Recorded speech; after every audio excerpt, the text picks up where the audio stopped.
Folks, to get a feel for what could be going on out there and behind the scenes, I want to bring in two people who've dealt with an armed crisis at sea before.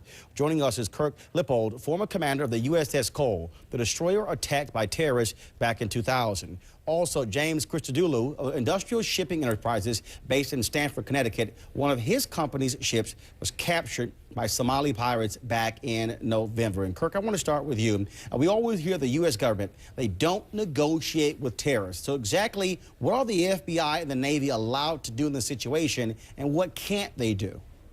Well, first, we're not negotiating with terrorists. We're negotiating with pirates. And realistically, piracy is a business opportunity. They have a very effective business model. They've gone out numerous times with impunity. They've stopped these merchant ships. Kirk, I got to ask you, what's the difference? You're saying they're not terrorists, they're pirates. So for the person at home, what's the difference? Well, obviously, a terrorist is someone who tries to deter and disrupt for a political goal and to wreak havoc and terror on a society. Pirates, on the other hand, are stopping these vessels so that they can hold them for ransom. It's a very effective business model. The shipping industry and the insurance companies have given in to their demands numerous times over the years, and so consequently it is a criminal activity, not a terrorist activity. Now, James, a lot of people have been talking about, well, this thing should be over fairly soon, but you know, when you went through the situation, what, 55, 56 days of negotiation, right. Could the owners of the ship pay a certain amount and this thing will be over? Well, they could, but it's not just a matter of paying the money. It's a matter of getting to the point where both sides not only agree on the, let's say, the terms of the transaction, but you have faith that both sides will adhere to the terms. And in your situation, you guys were going back and forth, back and forth. We went back and forth every day, sometimes several times a day, for 55 days. And it was a matter of determining the terms of the transaction and developing the trust that we would both follow through on. Absolutely. Now, Kirk, we had some media reports saying that the pirates, other pirates could be on the way.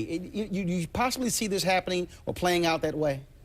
Oh, absolutely. I think that as the pirates try to replenish themselves, they're relying on their buddies from ashore to come out and give them additional help.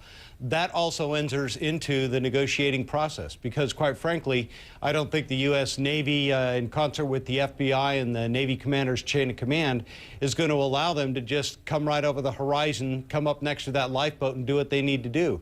They're going to make sure that they are stood off, and to allow them in to do anything is going to be part of this good faith negotiating effort that I know that the Navy is undergoing right now. And it's coming to those common terms that are going to allow the safe return of that captain, which is the bottom line reason that we're even involved in negotiations right now. About 30 seconds left to both of you, about 15 seconds each. The U.S. obviously overtaxed.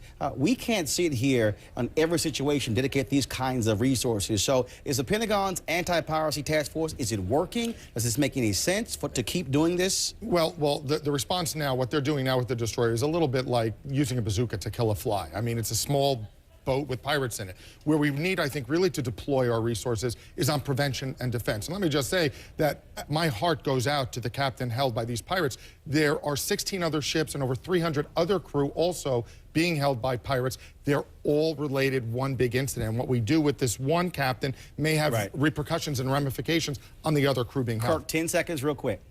Real quick, I think that we're going to eventually have to go to the source and prevent the pirates from getting out to sea to conduct these types of hijackings, which means to use the UN resolution and perhaps destroy their logistics and resources ashore. Kirk, James, we certainly appreciate it. Thanks a lot. My pleasure. So, folks, how big is the pirate business and how much ransom money has exchanged hands? Lots more issues to tackle tonight, including this one sent our way by an I reporter.